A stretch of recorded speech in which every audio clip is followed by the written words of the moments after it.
Honorable guests, partners from Africa Government, esteemed speakers and participants, distinguished guests, ladies and gentlemen, good morning and good afternoon. My name is Julie Muya. I serve as a Senior Program Officer at the African Association for Public Administration and Management. On behalf of APAM leadership and our esteemed partners at Africa, I take this opportunity to warmly welcome you to this eGov webinar focusing on accelerating inclusive e-governance in Africa with a sharp focus on innovation, institution, and citizen engagement. This webinar today is a culmination of a partnership between APAM and AfriGov entered this year with a shared vision of embarking on knowledge production and dissemination of e-government initiatives and best practices that will enhance the understanding of e-governance and digital transformation in public service. Ladies and gentlemen, esteemed participants, you will attest that e-governance is lauded as the new frontier for reforming, transforming, and modernizing the public sector. E-governance presents a strategic opportunity to enhance transparency, efficiency, and citizen engagement. Questions, however, on accessibility on e-gov services remain a challenge in many African countries. Without the necessary investment in infrastructure to support digital transformation as a whole, it falls short on the principle of inclusivity. Innovation as a concept acts as a bridge between policy intervention and implementation challenges. Innovation is a verifiable enabler of digital transformation and sustainable development in Africa.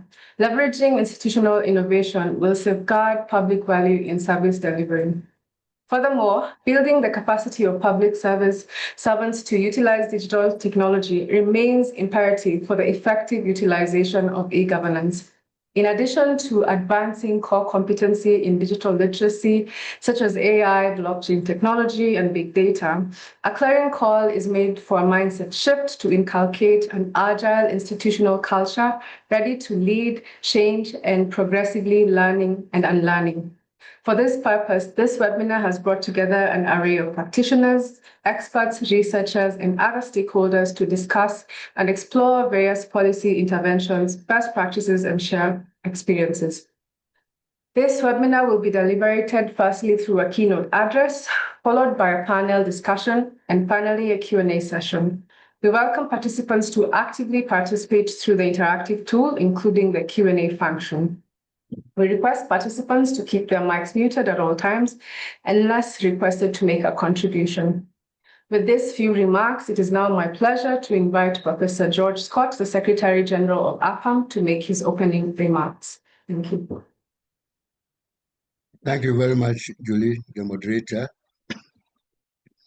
Dr. Adeyinka Adeyemi, Director General of the Africa E-Governance Conference Initiative, distinguished presenters, esteemed colleagues, ladies and gentlemen. It is my great pleasure to welcome you all to this important webinar today. On behalf of the African Association for Public Administration and Management, APAM, allow me to express my deepest appreciation for your presence and your commitment to advancing governance and public service transformation on our continent. The theme for this webinar is Accelerating Inclusive E-Governance in Africa, Innovations, Institutions, and Citizens' Engagement. Distinguished participants and presenters, today's theme, as you all know, is very timely. We are saying that across the continent of Africa, governments are under increasing pressure to deliver services more efficiently, transparently, and inclusively. Citizens expect efficient access and less costly services. They also expect meaningful engagement in shaping the decisions that affect their daily lives. Digital technologies, when harnessed effectively, can be powerful tools to meet and address these expectations. However, we are equally aware that technology alone is not a silver bullet. To make e-governance truly relevant and transformative, we must also strengthen our institutions, foster innovations that are context-sensitive, and create spaces for citizens to be active partners in governance. Ladies and gentlemen, this webinar today brings together practitioners, policy makers, researchers, and development partners as already indicated. And the purpose is to reflect on practical innovations being implemented on e-governance across our great continent. We will hear experiences on how institutions and even individuals are adapting to the digital age to ensure that no one is left behind.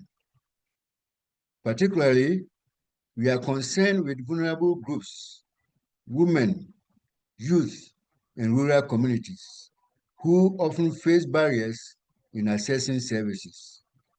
Also, how do we get all these groups to use and access digital facilities?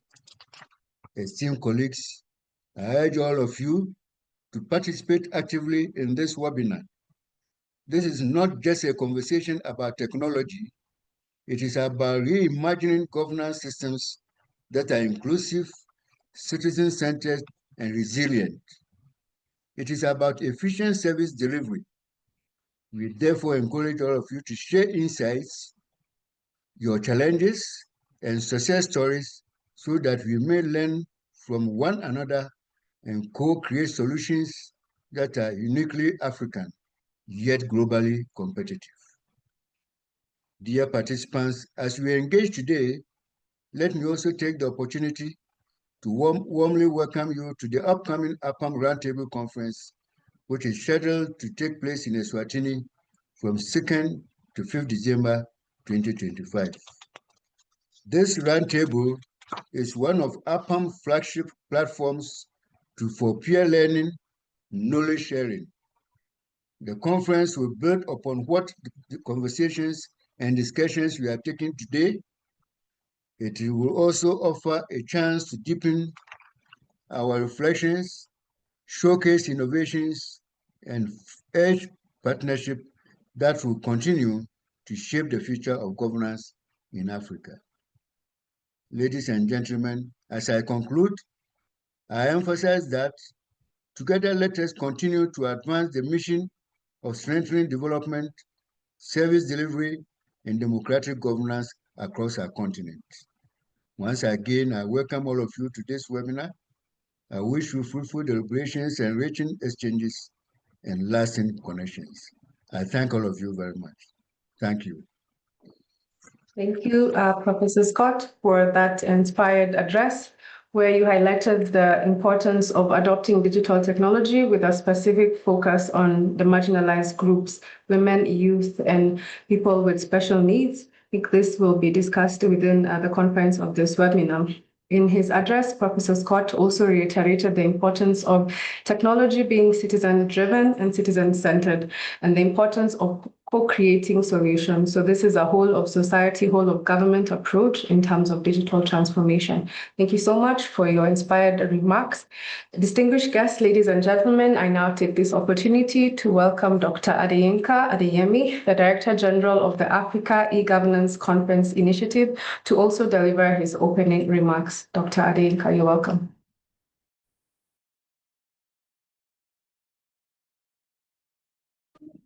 All right, thank you very much, Julie. Thank you. Good morning, everybody.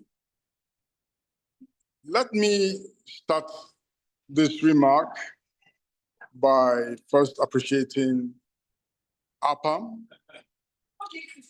in particular the Secretary General, Professor George Scott, who has magnanimously agreed to partner with the Africa E-Governance Conference Initiative. This is a very rare opportunity to promote the ideals of e-governance on the continent of Africa.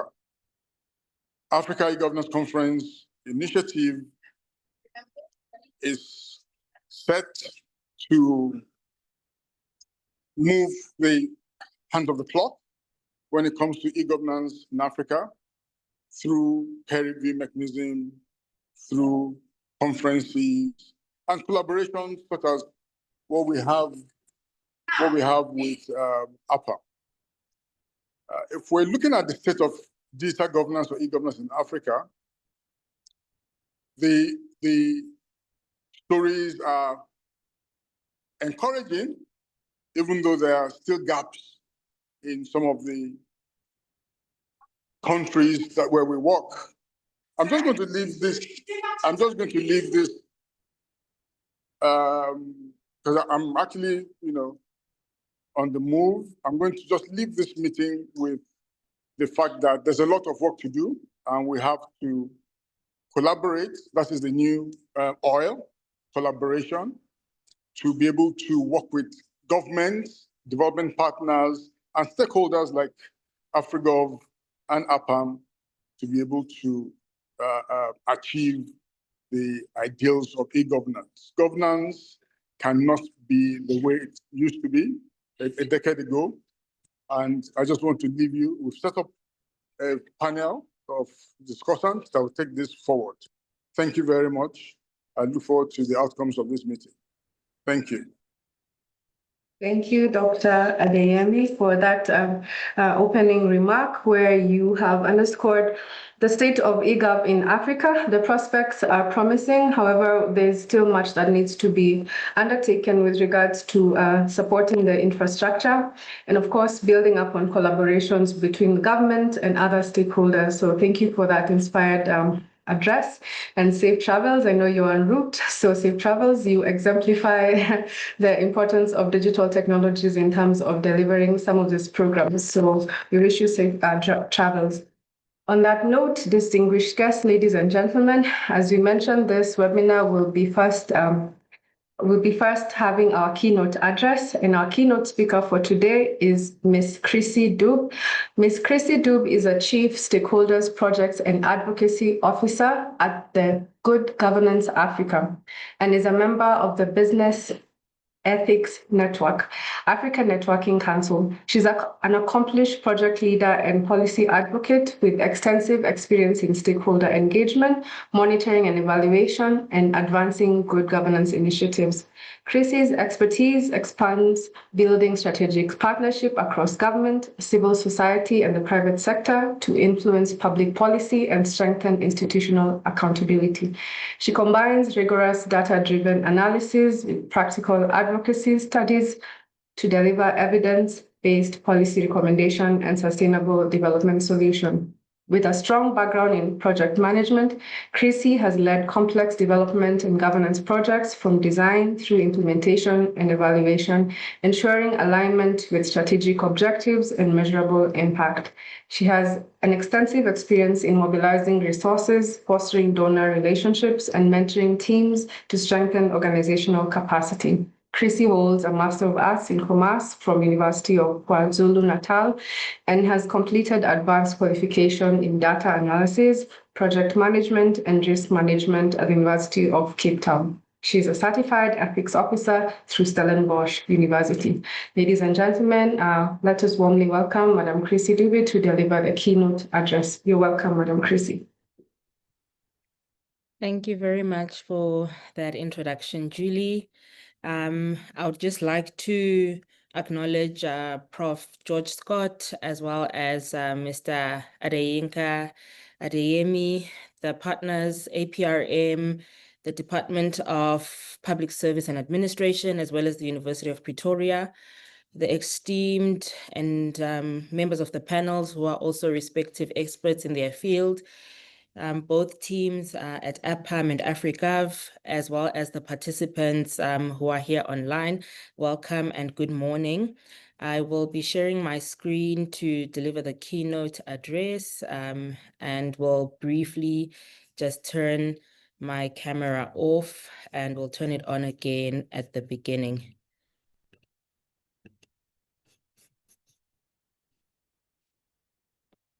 Are you able to see the presentation? Yes, please proceed. Okay, thank you.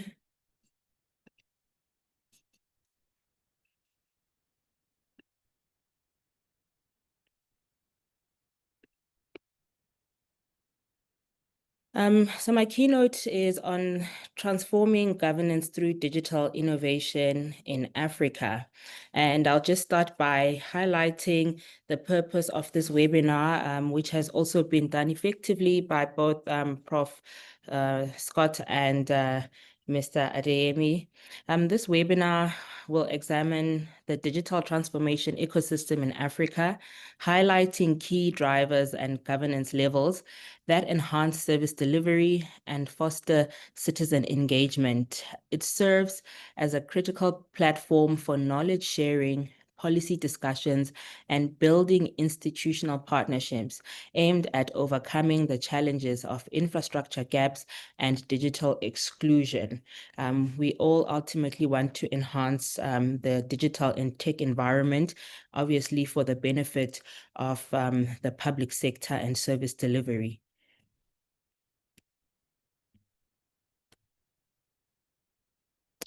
How can we then find ourselves accelerating inclusive e-governance? So the role that innovation plays in service delivery is very crucial in enhancing the quality of service delivery and ensuring that public administration meets the needs of all citizens. Embracing new technologies can streamline processes and reduce barriers to access.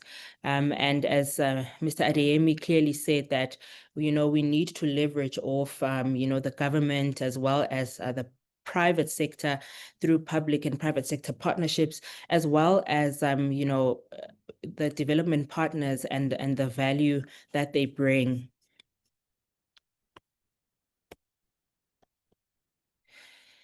So institutional capacity also plays a very key role.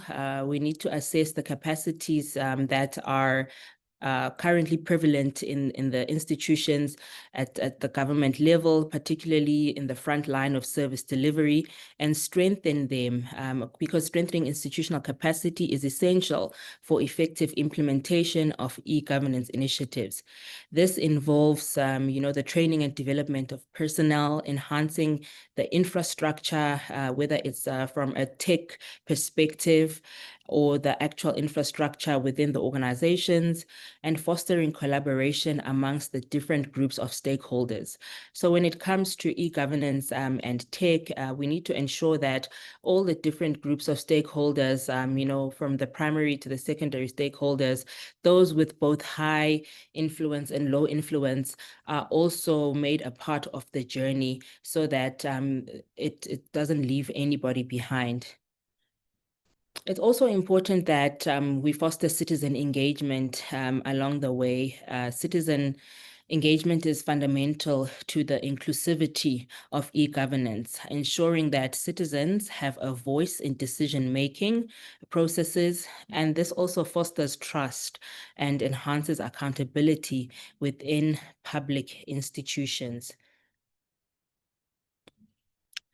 So some achievements that we can look at in digital e-governance, as highlighted as well by Mr. Adeyemi, there are some gaps that still exist, but we cannot overlook some of the achievements that have been made this far. Many African nations have made significant strides in digital e-governance with innovations in e-service delivery, enhancing citizen engagement, and the establishment of regulatory frameworks.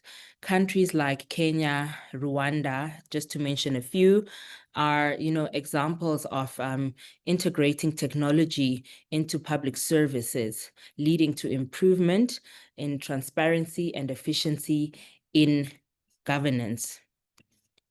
There has been some challenges as well in the same space. Despite these achievements, challenges persist in the form of inadequate infrastructure, the digital literacy gaps, and fragmented policies. And sometimes in some African countries, you find that as much as there is, e-governance and tech that has enhanced in the cities, you find that the rural, the peri-urban, the deep rural, and the marginalized communities are sometimes left behind because of challenges like access to Wi-Fi and mobile data, which might not necessarily be available in those areas. So many regions face issues related to internet access, cybersecurity threats, and the need for more cohesive strategies to ensure inclusive digital governance across diverse populations. With regards to innovations in service delivery and some scalable models that we can look at, we'll just go through a few examples. This is not all inclusive. There are other African countries that also have been doing well. But just to highlight the M-Pesa and how it has transformed financial services. This is an innovative mobile application that is used in Kenya and other African countries that has revolutionized financial transactions, allowing citizens to access services easily and efficiently. This model showcases how technology can bridge service delivery gaps in underserved regions.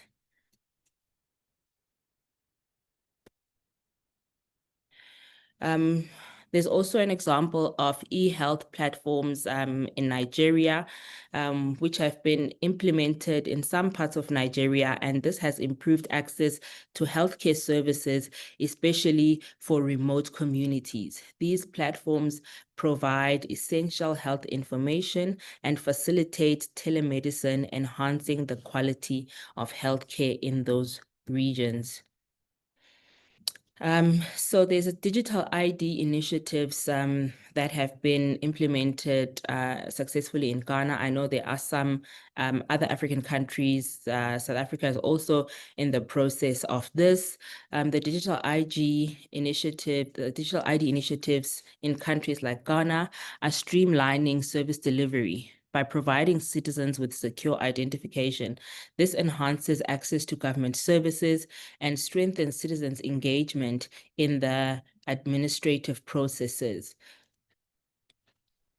And solar-powered kiosks for rural education, community-driven initiatives, such as the use of solar power kiosks in rural areas, are providing essential services like education and information access. These models foster local engagement and empower communities to take charge of their development.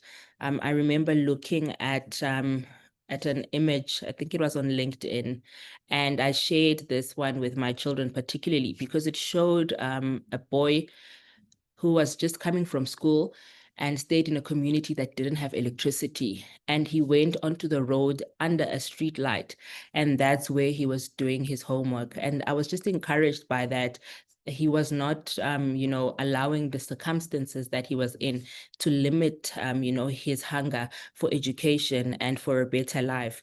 And so we do see how, this innovative energy solutions, particularly in the rural, deep rural and remote areas, are assisting, with education and the enhancement of the quality of education. So moving on to strengthening institutional capacity for effective e-governance. There's a need to enhance institutional, readiness, and this is crucial for the success of e-governance. This involves building robust frameworks and ensuring that institutions have the necessary skills and resources. Collaboration among government bodies, private sector actors, civil society, as well as development partners is essential to create an integrated approach that fosters innovation and citizen participation. And with this framework, what's also equally important is implementation, so ensuring that there is monitoring and evaluation mechanisms that are there to ensure the swift transition of the e-governance framework and the enhancement of it for areas that are not effective. Some traditional governance approaches often prioritize top-down decision-making, leading to limited citizen involvement and feedback. These models can result in a disconnect between the government services and the actual needs of citizens, reducing transparency and trust in public institutions. So it's very important that we involve citizens, particularly at the local level, when implementing e-governance, and just ensuring that they're aware of it and how they can benefit from it in this regard. Some citizen-centered strategies include actively involving citizens in governance processes, ensuring their voices are heard and considered. This can be done through social media. It can also be done through engagement, creating invited spaces, community town hall meetings, local communities, churches. It just depends on the area and what works best for the community that we are dealing with. This model emphasizes access to information, participatory decision-making, and building trust through transparency, ultimately enhancing engagement and service effectiveness. Some strategic priorities for digital governance in Africa include enhancing multi-stakeholder partnerships, strengthening partnerships among the government and private sector, development partners, and civil society cannot be overemphasized, as it is crucial for fostering collaborative initiatives that drive digital governance forward in Africa. Investing in capacity building in the institutions will build, the public institutions for better services. They will have the skills that are required to implement the digital governance initiatives effectively, and also addressing the gaps in the skills and resources. There's also need to foster inclusive policies. Promoting inclusive policies and frameworks ensures that all citizens have access to digital services, fostering greater participation and trust in governance processes. And going back to involving the communities, that's how we ensure that the policies are inclusive, because it's one thing to then implement e-governance at a service delivery level, but if the community feels like they haven't been involved, sometimes they might not even use these platforms effectively when they don't know what they are about. And finally, leveraging technology and innovation can streamline public service delivery, making it more efficient and accessible to citizens, thereby improving overall governance. Looking at advancing e-governance, we need to understand that it is a collective responsibility. So we cannot just leave it to governments. We cannot just leave it to the private sector or to civil society or to development partners or to the communities. It has to be a collective approach. And with that, I would like to conclude by saying it is vital to recognize the shared responsibility of all stakeholders in driving the digital transformation agenda. By leveraging innovations, enhancing institutional capacities, and fostering citizen engagement, we can overcome existing challenges and unlock the full potential of e-governance. Collective action is essential to ensure transparency, accountability, efficiency, and inclusivity in public service delivery across Africa. Thank you for your time, and this brings me to the end of my keynote address. Thank you, Julie. Thank you so much, Ms. Chris Siedel, for that illuminating keynote address, which has certainly set the stage for this webinar, and we hope to have more engagement around what you have mentioned.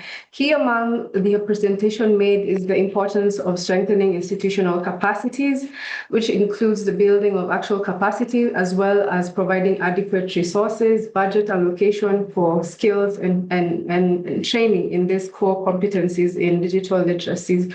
And then you also highlighted the importance again of collaboration within the context of strengthening institutional capacity.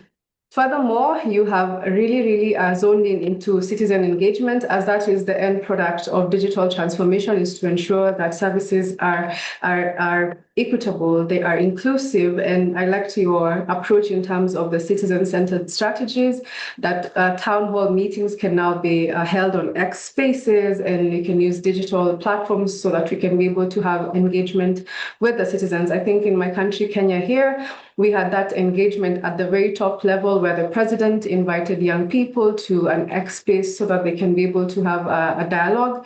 And whether that was effective or not remains debatable, but a positive sign in terms of citizen engagement and meeting your citizens where they are at.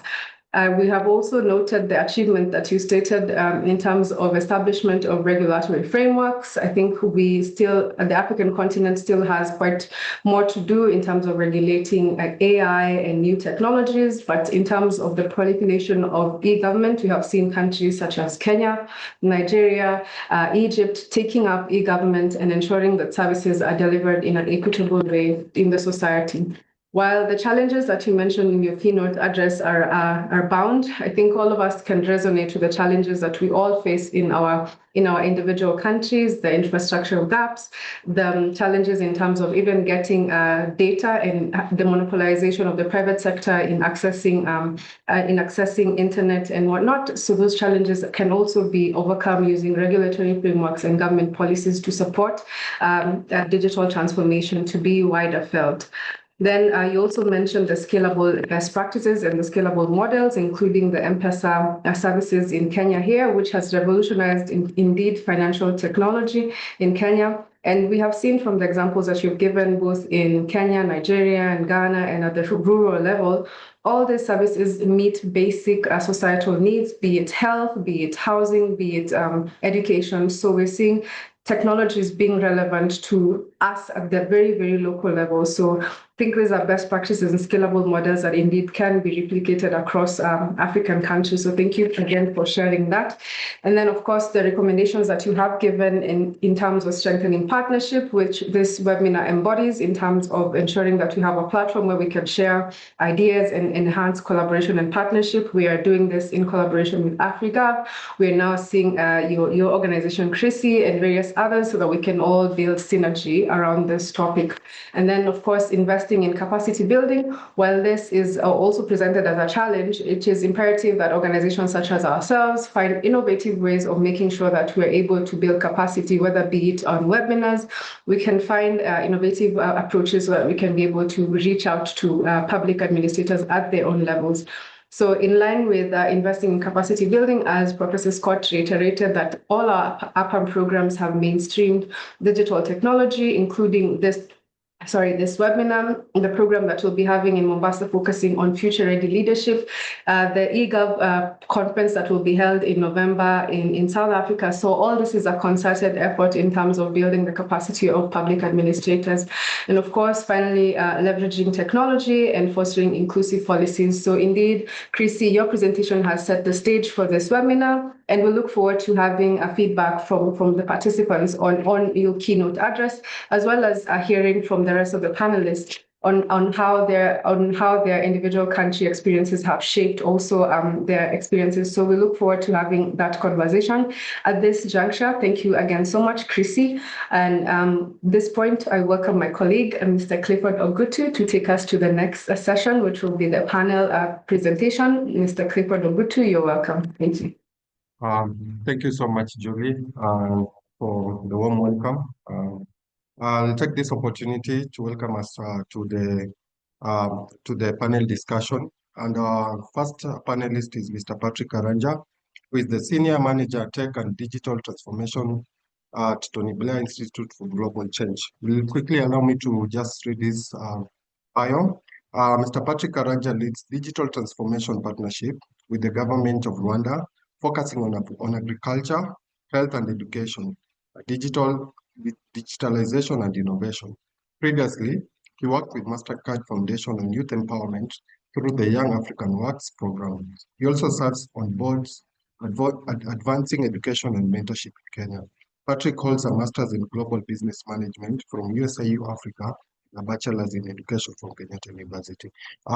You have the stage, Mr. Patrick Karanja. Thank you very much. Thank you very much for that introduction, Clifford, and I'm glad to be joining the session this morning. Do I have a minute at least? Yes, you have around 10 minutes for this presentation, please. Thank you. Yeah, so I'll start off with a very practical experience, and I think that was the opportunity that was afforded. Once again, it's a privilege, and I think this topic is very, very timely. Timely in many ways because of what we are observing, and I'm coming from a point of pragmatic implementation of how we have observed digital transformation and the opportunity for eGov services. I think I'll start with acknowledging the comments from my colleagues, or rather my fellow panelists, and looking at both the opportunity, the challenges, and potential ways of thinking in this and moving forward. In terms of the opportunity, we've observed an increased rate of participation and engagement from citizens. And that interest comes from the obvious connectivity ratio in the countries that we are operating in. We have seen an increased level of digital literacy, and we also are seeing more and more affordability of internet so that citizens are now able to access solutions or use their smartphones in multiple ways. And there's no reason why government should not have a reimagined perspective on how they interact and engage with their citizens in that context. There's also the aspect of the demographics, that majority of our citizens, we are at anywhere 80% upwards, 70, 80% in Africa and above on the median age of about 19 to 24. This means that the citizenry has shifted in terms of its interaction and engagement with governments. And that calls for a renewed sense of reviewing how we have both traditionally and need to presently and in future interact with our citizens in terms of how they anticipate and expect engagements with government. The other component that we have observed is the increased literacy levels. And when I say increased literacy levels, it is that you now have ubiquitous access to information with the ability to consume and analyze and make good sense of that in both at individual level, but also in mass level. That capacity changes the profile of the citizen, and that profile also has an impact in terms of both the citizens and, if we were looking at governments and future electorates, in terms of their expectations and how they receive services. So these factors, both combined with the accelerated rate of technological advancements and the innovations, present an interesting perspective for governments in Africa and beyond, which is what we would say is the opportunity for a reimagined state in the interactions of the government, the citizen, and other stakeholders. In terms of the challenges, I think we've had a very good presentation on the kind of challenges that the continent still faces. While we are celebrating and observing significant improvements and a lot of benefits as a result of digitization, we are also recognizing that the divide in terms of the digital divide, access, affordability, and other factors are still a big, big challenge. Allow me to reiterate again that the challenge across the continent on infrastructure is significant. And infrastructure in terms of digital transformation would fall in multiple layers. I've talked about the last mile, or the point at which the citizen is interacting with technology, which is they have connectivity and they have devices. But that connectivity, despite our celebration, still works on the basis of economic access to those areas that may have are densely populated or may have more economic value because they're driven by telcos and they're driven by private sector. The question then arises on how governments can come up with enabling or supportive incentives, as well as policies that ensure equitable distribution and access for citizens across the entire continent. That, I have to say, is still not achievable, and I didn't have all the statistics and the access for services vis-a-vis that, but infrastructure remains a big challenge. The affordability also remains a very big challenge. As I said, it's about economics. And unfortunately, this seems to be leaning more and more, as Professor started off with, either those who are quote unquote poor or women, gender. And this gap will need to be closed if we are to truly have a sense of services being available to all citizens. And I think in another component of these challenges is the capacity. While I celebrate about the citizenry and the profile of the demographics, it is also clear that the level of digital literacy, we have a long way to go in achieving a sense of competency and confidence in terms of interactions and utilization of digital tools and the digital economy. And that presents a big challenge for public sector in how we rethink and reimagine education, but also how we reimagine innovative approaches to delivering and to supporting acquisition of skills such as digital skills and mass. So these two scenarios of where you have opportunities and at the same time you have significant challenges present a conundrum of sorts. I've not talked about the aspects of financing. Who is financing the components of the infrastructure, the devices, and trying to address these challenges? A lot of what we are seeing across the continent is that governments will spend less than 2% on their ICT budget. And so digitization is still an aspiration that is not being matched by the resources and commitments that we see. And I think it is important that governments have a sense of how they can deploy and invest, both for the present and in the future, infrastructure, systems, capacity of its people.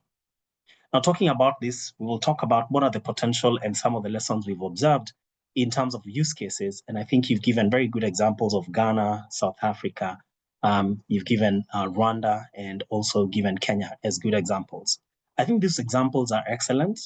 And I'll think about two specific ways in which we can consider e-government services. The first example or the first focus area would be the service level of government to citizens or government to government. We've seen an uptake of digitization in services that relate to financial transactions. So looking at financial systems and how approvals are made or procurement in governments has had a good and positive uptake across the continent. But a lot more work needs to be done in order for governments to truly have the true sense of how they're expending and how they're using their resources, but also how they're remaining transparent and accountable to their citizens. The second component is how they use government services on the government G2C or government to citizens. In the example of Rwanda, Rwanda's push to have digitization allowed it to, or found it looking at the eRembo platform, which is the platform that allows delivery of services and engagement and interactions between citizens and the government. I think to almost 100%, not 100%, not almost 100% of government services are on the G2C now digitized on eRembo. That has been a journey of significant lessons in terms of what the government needs to do, what the technological and technical things need to do. But let me highlight an interesting part about this model that would be key to the context of Africa. The government of Rwanda not only worked on developing services and getting them digitized, but they also thought about the endpoint and the point of interaction and the different types of interaction.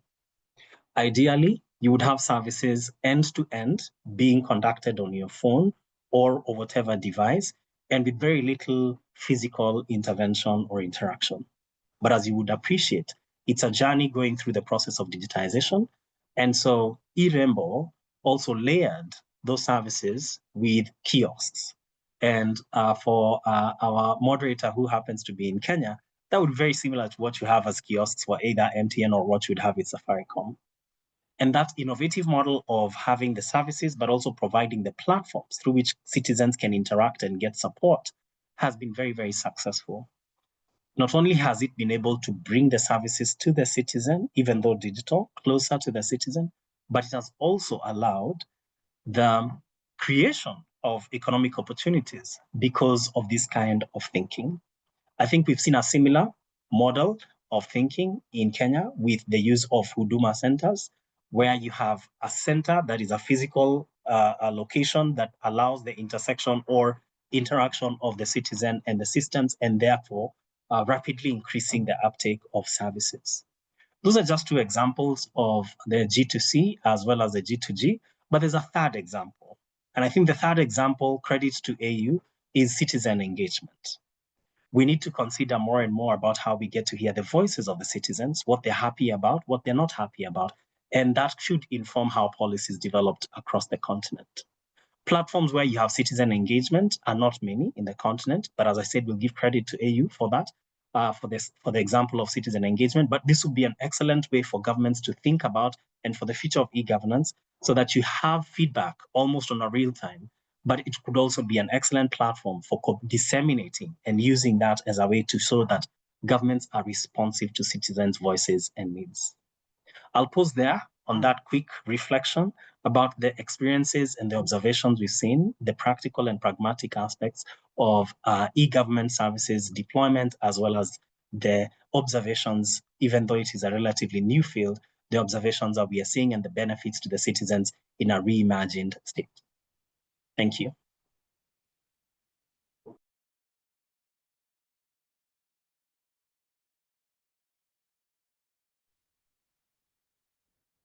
Thank you so much, Mr. Karanja, for that elaborate presentation. And we have noted that digitalization should be invested in all governments in Africa. And I think one aspect that really caught my attention was on the 3 aspects of digitalization. You mentioned that it is vital to have citizen-to-citizen approach, government to government, and the last one, which is on citizen engagement. And one aspect that you also highlighted was the Irembo platform, which is based in Rwanda, that is 100% digitalized. And many people in Rwanda, I think you have noted that, rely on it to get government services. And the good example also is in the Kenyan government, where Huduma Center has been fully digitalized. And for those of us who are in Kenya, we'll remember before Huduma Centers were implemented, many people used to go to different government services to seek for services. Someone could stay there for a whole day to ensure that they get services. But now through these platforms like Huduma Center and Irembo, someone can easily just go and get services, even when they're at home or at their offices, and ensure that they get digital services which are offered digitally. And this has reduced on the number of times that someone has to go out and queue on lines, and it has been very effective and efficient.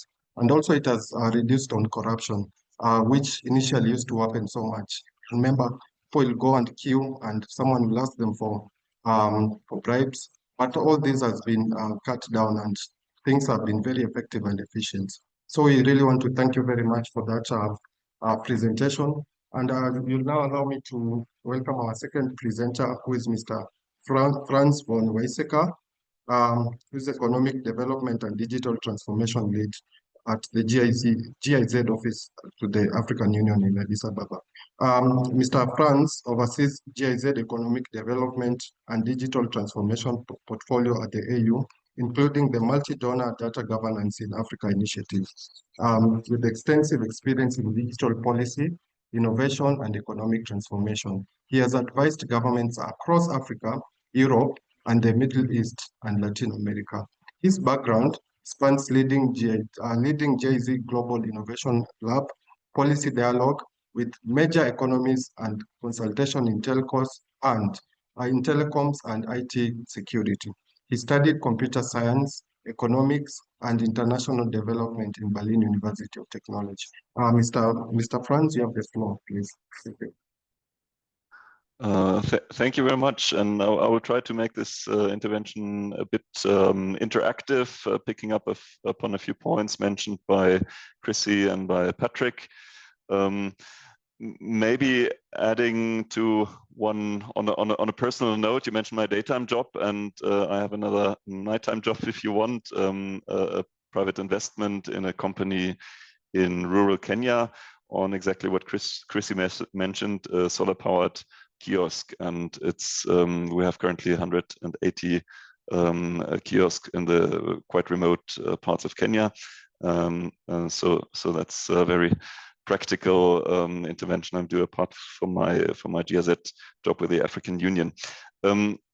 Chrissy and Patrick have been touching upon a number of challenges that we're dealing with, and indeed the whole debate around citizen participation and good governance using digital government are standing under a few pretty not easy framework conditions, being the connectivity gap, of course, Africa being the continent having the least per capita internet penetration worldwide. Then there is you could call it a ruler age gap, like the average age of the African head of state, vice versa, the African average age of the African citizen. That's basically 2 generations apart. Then we have democracy being in retreat in many parts of this world these days, unfortunately. We have a tendency of online disinformation because of the way we consume media these days. And we have an increased tendency of foreign meddling in affairs. That's in Africa, that's also in Europe, that's in many parts of the world these days. We are facing ourselves being under the technological influence of some tech superpowers, be they United States, be they China, threatening our digital sovereignty. And in that sense, we in Europe are pretty much in the same boat as many governments in Africa, where foreign influence that is conveyed through companies like AWS, where government services are being run on, infrastructure investments by Huawei, infrastructures being run and operated, including the whole governmental cloud being under the control of one foreign company. That is actually the case in many parts of Africa. So leading to a situation where governments can no longer, even if they are largely democratic and well meant to be engaging in citizen engagement and listening to its people, it might still be exposed to foreign meddling just by the dependencies that are being built up through technology. We do face, and that's a topic that we are addressing at GIZ African Union, supporting the African Union in its data policies. We do face a lot of debate around data colonialization, which is one form of foreign meddling, you could say, where the criticism is around African data being used and monetized elsewhere, be it in Silicon Valley or somewhere else. And what could be the policy responses to that. So there's a lot of big challenges indeed, but I don't want to picture only a bleak outlook. At the same time, on the African continent, it's the fastest growing internet penetration rates around the world. The digital economy is literally picking up in all parts of businesses. You can see very good data that most of the African businesses that are growing are those that are investing in digital. So you can clearly see digital being an enabler for growth, for jobs, and for inclusivity. And of course, that's a very precondition for investments in the telecommunication infrastructure, because if there is no market, nobody's going to invest in fiber optics. So at the same time, we also see that in Africa, the regulatory gaps are being closed very fast. So that's what we are working on in GIZ, supporting the African Union in implementing the African Union data policy framework. So there's not less than 36 member states of the African Union that have committed themselves to be implementing, domesticating the African Union data policy framework at national level, bringing in a framework that is protecting the data from data colonialism. It's pro-digital sovereignty, and at the same time, there are provisions that are pro-innovation in the sense of open data policies and data sharing policies and cross-border data flows, which is very important to build an African digital single market. That's sort of the long-term goal in the context of the African Free Trade Agreement and the AU data policy framework. Because if you look at it, African economies are very diverse. Some are very large economies, some are very small economies. And the benefit of having a scaled business model, a scaled digital business model, can only really materialize if the economy that this business is addressing is large enough. So that really speaks to the merits of establishing a digital single market in Africa. So that's part of our support to the AFCFTA Secretariat, the Free Trade Agreement in Africa. And yeah, but also we do have a number of concrete initiatives supporting citizen engagement and making the African Union, the Commission, as well as the processes in its member states more transparent, more accountable, and through digital means. And one initiative I would like to mention there specifically is the African Union Civic Tech Fund. It's basically a funding mechanism where any civil society organization in Africa can apply to and receive both financial support as well as a sort of a startup incubation support to scale a working approach for citizen engagement, scale it across borders, scale it inside a country, and make use of the scalability of digital solutions. Maybe a second initiative I would like to mention that is also geared towards opening up the public sector organization, the multilateral organization of the African Union, is the African Union Media Fellowship.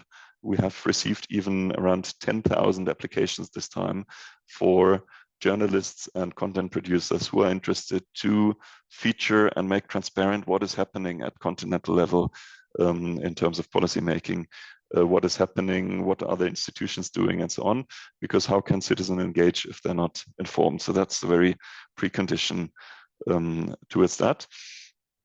And a third initiative I would like to mention is the African Union Tech Fellowship. It's the African Union Digital and Innovation Fellowship. That's the long name for it. And with that one, we have 20 young African innovators to be, we recruit them from all over Africa in partnership with the AfriLabs from Abuja, the umbrella organization of the innovation hubs. And then those innovators are placed inside the various departments of the African Union, making the AU accessible for young innovators and their ideas on how to innovate the internal processes of the African Union. And quite a few digital solutions have been developed there that are improving internal processes as well as the outward looking processes, being online platforms and transparency initiatives that are happening from the African Union to better communicate to citizens in Africa.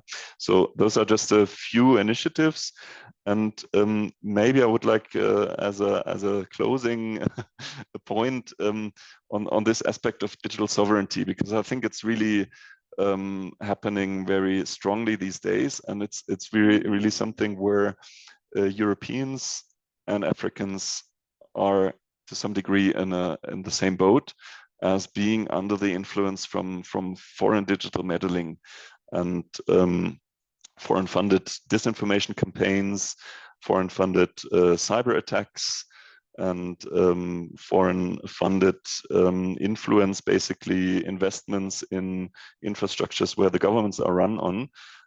So that is the current trend that we are too little aware of, and where I believe a part of the future collaboration between the continents may be leading to. And there are luckily a few very well working solutions to that challenge. And those are mostly found in the space of the open source ecosystem. So there is a German outfit called Zendis, the Center for Digital Sovereignty, that is basically sourcing open source projects and open source companies for the work of the government, and making it easy for governments to buy solutions from the open source ecosystem, rather than making itself very dependent on big foreign companies, be they Huawei from China, be they AWS from the US, or other such solutions, or Microsoft, which is probably used by almost 100% of administrations worldwide. Because we increasingly see that these companies are being weaponized by the US administration, maybe by other foreign players, as being kind of a tool for arm twisting to reach foreign political objectives. So in that sense, I do believe that the e-governance landscape needs to evolve and needs to take into consideration digital sovereignty aspects going forward, because otherwise even a well-intended government that wants to be accountable to its citizen is being pulled by foreign powers into the wrong direction. All right, so much from my side. I'm happy to engage in further conversation. I saw a few questions in the chat, and I answered some of them. And yeah, looking forward for an interactive discussion. Thank you. Thank you so much, Mr. Prons. We appreciate your comments and your presentation. I think one aspect that you highlighted was on, you've noted that despite the various challenges the continent is facing, like connectivity gap, rural edge gap in various areas of the continent, there's been great increase in digitalization in the continent. And data shows that the African continent has grown digitally. Many countries in the continent have taken up various digital initiatives to ensure that services are delivered to the people. And also you've noted that at least 36 member states have committed to the data policy framework, which is a good initiative. That is over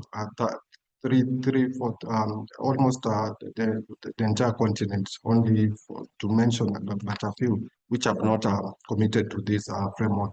It indicates that there's political will for the continent to ensure that this framework has been fully taken up in the continent. And it also, thank you for the initiatives that you have highlighted that are being taken up by the GIZ to ensure that they support the continent in digitalization. The aspect like African Union Civic Trust Fund, which supports and helps individuals to scale up and better themselves and take up opportunities. Also, one aspect that you highlighted was on the aspect of AU accessibility.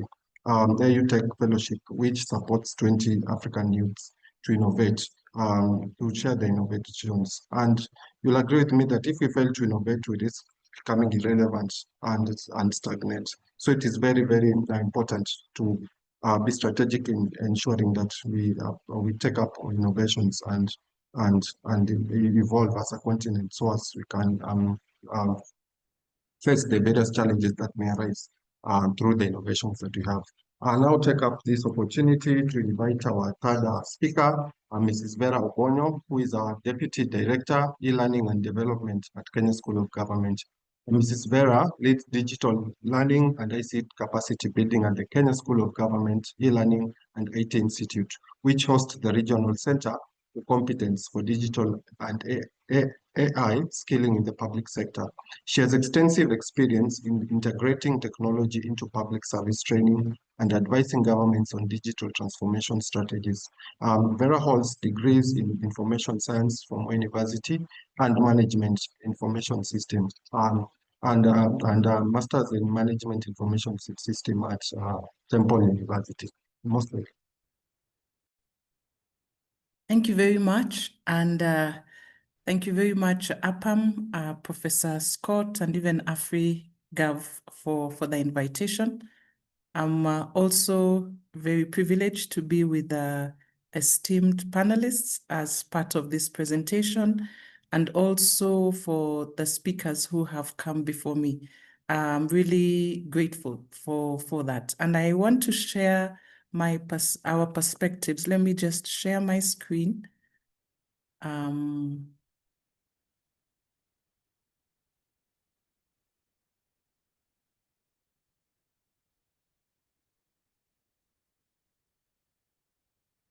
Okay. Thank you. And that is what I will be looking at. I believe you can see my screen. So today, the focus of the presentation, even as we are talking about inclusive government, inclusive e-governance initiatives, we want to look at it from an institutional capacity angle, and mainly for transforming the public service. So this will focus more on skilling within the public service. And even as we start off, I want to just look at why capacity and institutions matter. Because we've had our speakers and even those before me who are talking about a lot of initiatives that are being done in government, a lot of people who are depending on government for them to be able to deliver successfully on e-governance. But it's important to ensure that the people we are focusing on to deliver these initiatives within government are also properly skilled. Because it's one thing to develop systems and to have them working, but if we do not have the capacity of the public service built and enhanced to be able to run the systems, then we will have a bit of a challenge. And many times there's been a lot of that acceleration of building systems, whereas the capacity of the public service is then not at par. So that would really be the focus of why we need the institutions themselves and also the capacity of the public service built. And these are normal, should I say, what would be the key reasons? You do need to make sure that your personnel are empowered, and you need to make sure, like has been said, that the governance structures are strengthened. We also need to make sure that there's innovation, and key, like I've mentioned, is capacity building for the public service, which enables them also to engage the citizens in this digital era. We had already been told about all the initiatives that are being done in Kenya, Uganda, in Ghana, but then we need to make sure that the citizens are also engaged by the public service to be able to deliver on this. And as we look at the foundations of e-governance capacity, what we need is, first of all, get the human capital development right, so that we empower the public service. It has also been mentioned about institutional readiness. So we need to make sure that they have the right policies, the right infrastructure, and that there's seamless digital transformation that's going on within government. We also want to make sure that they're inclusive frameworks. And when we talk about training, it is not only training from the public service when they come into the public service, but how do we build these initiatives in our education systems? Right from the basic education, we go into the tertiary education, and then make sure that you have it long-term and built even into the public service. So there has to be very strategic training initiatives that are undertaken. And for us to be able to change, again, we need the training, which should be a catalyst for the change.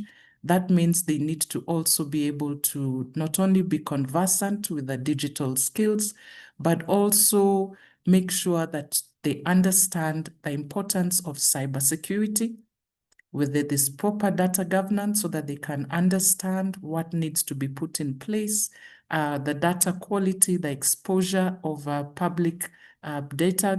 Government is the largest single source of data on the public. So how do we make sure that there are proper data governance systems and also cybersecurity in order to safeguard that data? And then we talk about cultivating innovation and ethics so that we have public servants who not only are accountable, but who ethically deliver their services. And then have an inclusive workforce that has trainings that not only focus on building skills, but also in making sure that there's transparent and they are focused on the citizen. And so what are the training areas that we are looking at that can be able to enhance the e-governance? The first that I've mentioned earlier, is we need to build basic digital literacy and ICT skills. we carried out a survey earlier on last year, which has been presented on the baseline study on the digital skilling within the public service. And this was done in partnership with our Ministry of ICT, with UNDP and Microsoft, just to be able to establish what are the gaps and what programs can we develop to address those gaps. Because we can build on assumption that we know what the gaps are, but we needed to be able to be sure. And it was interesting that some of the gaps that come out are just basic applications in order for them to be able to deliver.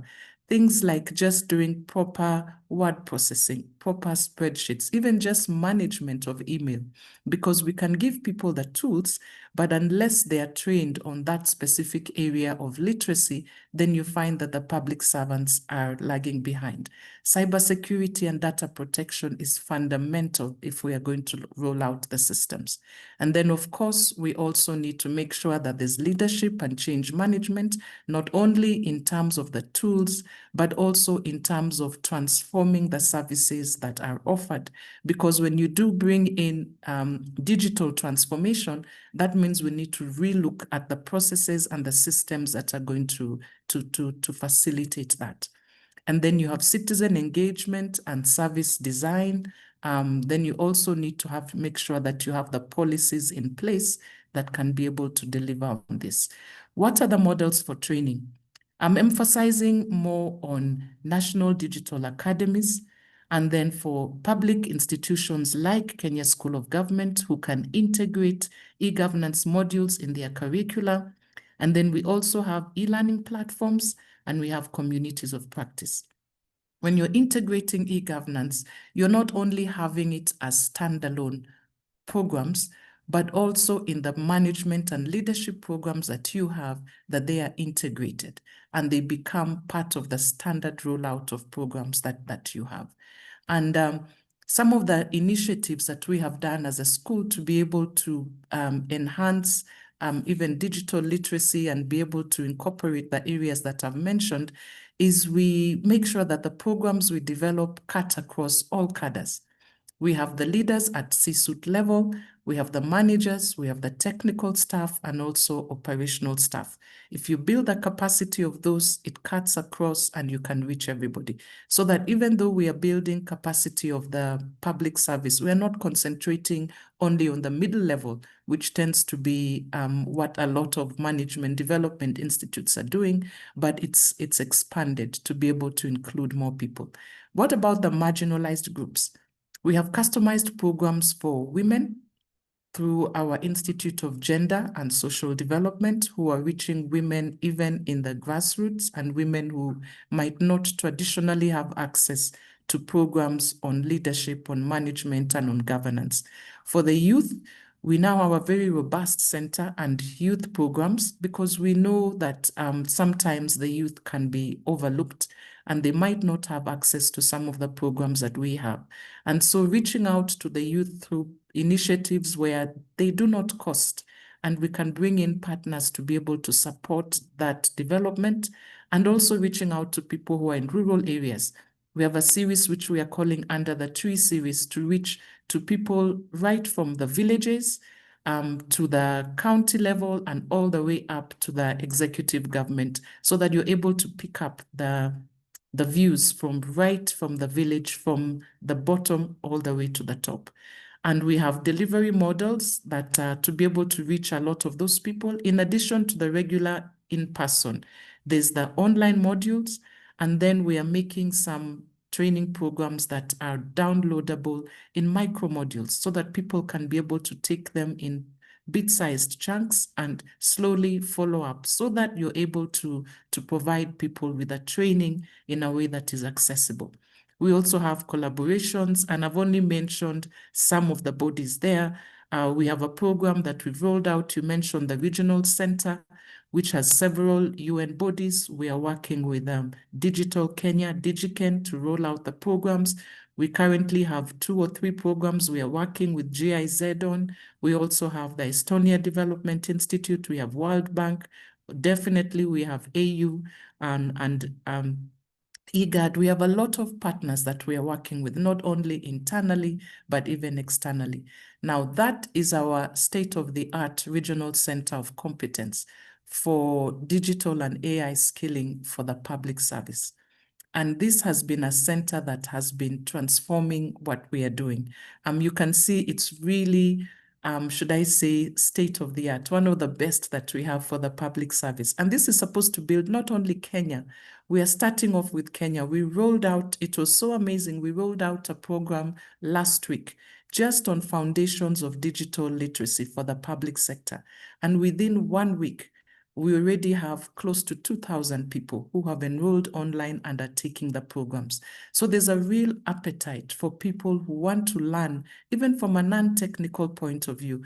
What is this that we are talking about when we talk about rolling services, when you talk about citizen, e-citizen, when you talk about reaching the public service ubiquitous, what is it that we are talking about?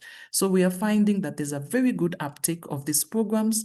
Our target really is to reach about 10,000 by the end of the year, and we think it's feasible. If we've already got to 2,000, now this is September, by December it will be possible to reach 10,000.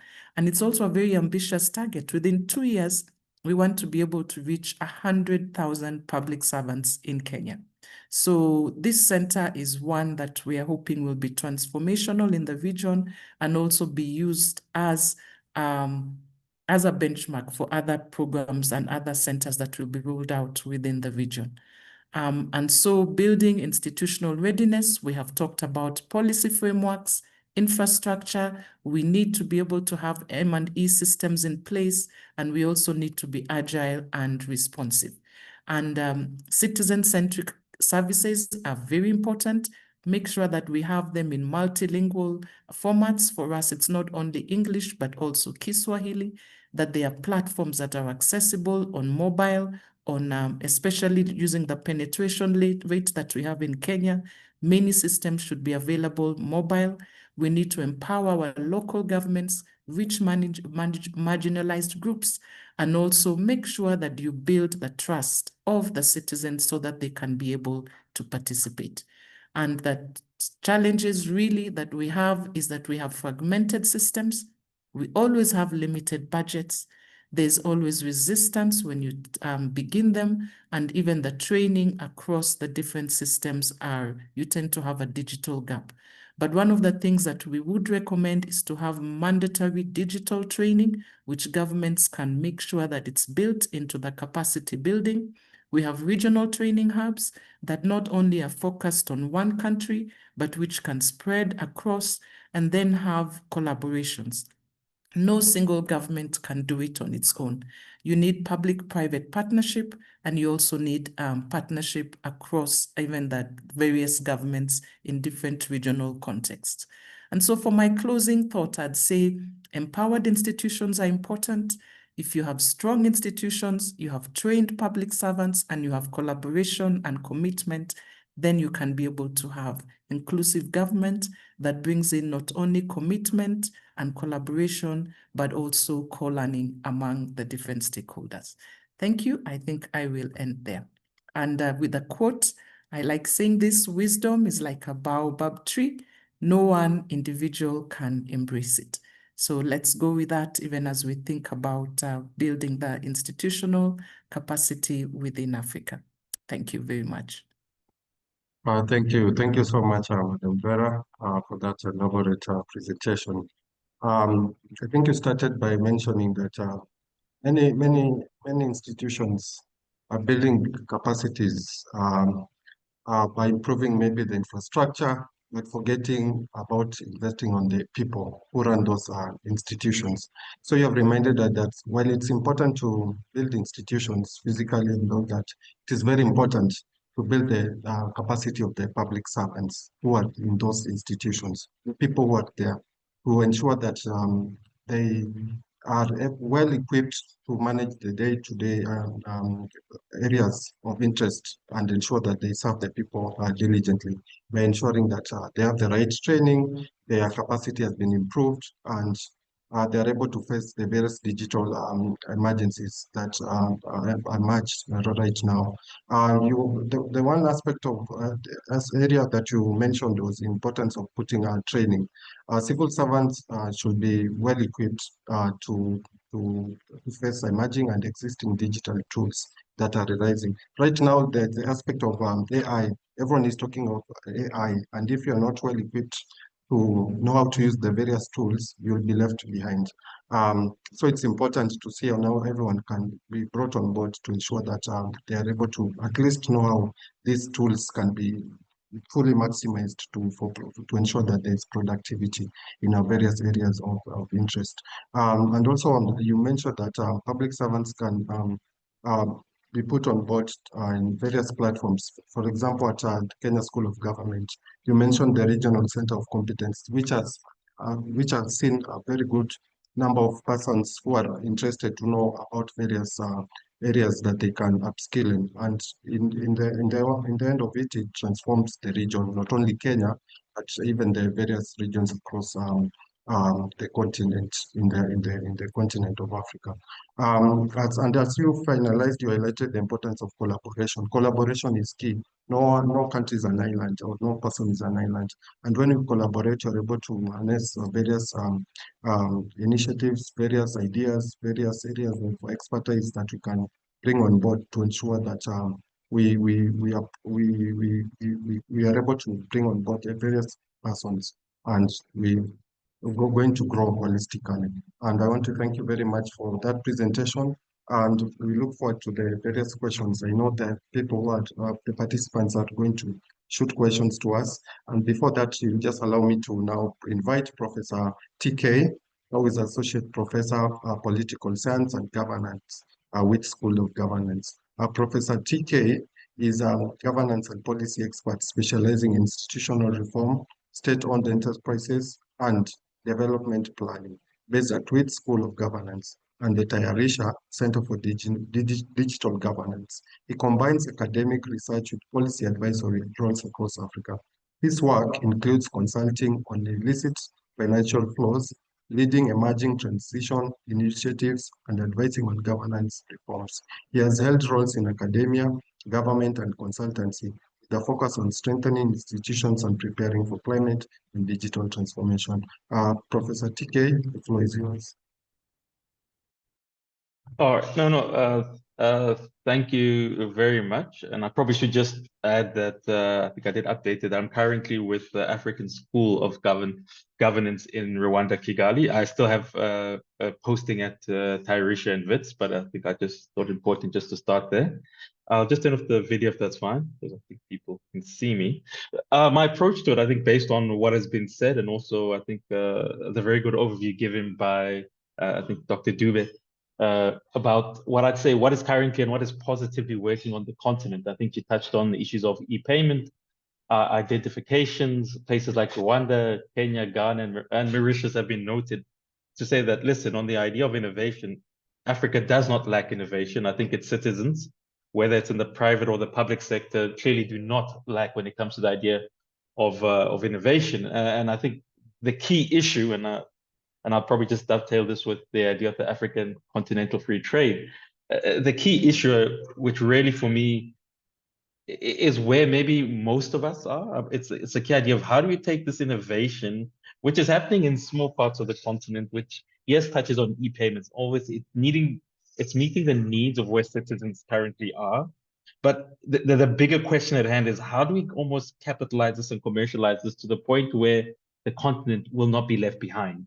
Because I think it's good to have what I term, immediate needs, concerns being addressed. But the bigger key issue, as we're seeing when it comes to e-governance or digitalization as a whole, is the idea of how do we market scale it up such that it addresses the core concerns of the continent, which I always say it's about employment, unemployment, and building the types of institutions that are going to get us to the next 50 years of making sure that Africa and the African citizens are no longer just consumers of what we mean by electronics and digitalization, but are also partakers and makers of it. And this is where I think it is important, and I think the previous speakers have touched on this, where the African continental free trade does come in. And key issues which have already been raised here, the issue about making sure that we've got affordable digital infrastructure, especially in rural and marginalized areas of the continent. We should not make the mistake, I think, which has historically always been made, that when we discuss development on the continent, we always concentrate on the metropole, which is the capital cities or the secondary cities. The idea should be, and we should be asking when it comes to digitalization and e-governance, how do we use it to such that we can actually bring rural Africa and secondary or third cities into the fold? If anything, the value of e-governance, especially from the public sector perspective, should be how do we close, certain gaps in education, health, using e-governance in places such in rural and in rural or township areas of the continent. And I think this should be the major consideration of how do we use Africa free continental trade.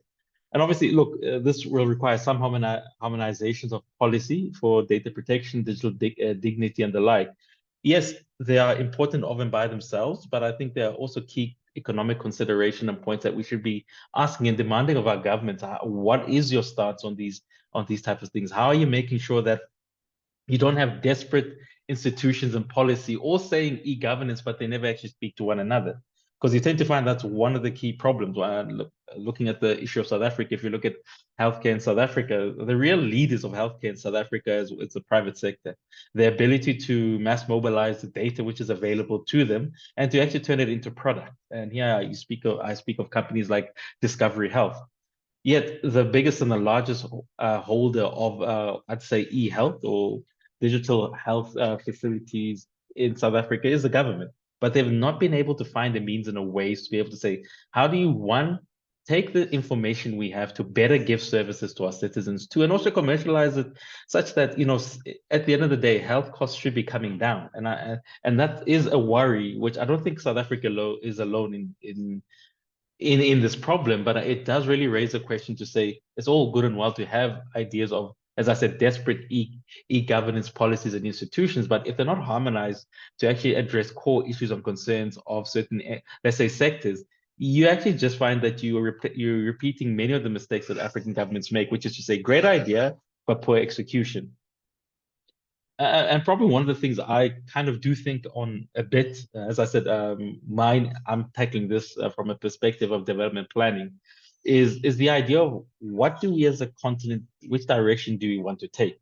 Now, I've heard, and I think it does come out quite well, that a lot of the discussions about the path we should take when we speak about e-governance seems to be favoring the European Union model. But I would probably push back on that a bit and say, look, I think we need to probably look towards our counterparts in the global south. And here I'm speaking about ASEAN, which is as diverse as the African continent, has got regional dynamics, which I think, while different, kind of speak to where the continent is. And the idea that, look, there will never be a singular approach to how we do e-governance on the continents, but it will always be differentiated. And I think the Association of Southeast Asian Nations, ASEAN, kind of do embed that into how they view e-governance, which says you should actually be at the regional level. So I was happy that the previous speaker spoke about, yes, the Kenyan experience, but also the East African experience. But I think where we should really be touting our resources towards understanding what does the regional flavor of e-governance look like. And eventually, I think once we master what this e-governance looks like, under obviously the ambit of the AU, how then do we move it towards making sure that it works? Because sometimes while I appreciate what the African Union is doing and some of the ideas they've put forward as regards to e-governance are quite strict, I think are quite progressive. The issue sometimes is the macroness or the largeness of what they put forward sometimes doesn't find expression in local areas. And I think this is where we should be pushing regional bodies to actually be speaking to governments to say, listen, maybe taking our cue from the AU, how do we regionalize and harmonize a lot of the approaches that we're taking? Because surely it cannot simply be that, listen, yes, we're only going to follow the European Union. I always say that's always been a mistake of the African continent, that I don't think Africa wants to be the European Union. I think a better model is the ASEAN model, which respects, the differentiated states, but also does ask key questions to say, eventually, while we are differentiated, we need to be aware of the fact that we do eventually need to move towards some commonality, but it should not be that we just move towards commonality and then say, listen, we muddle our way through.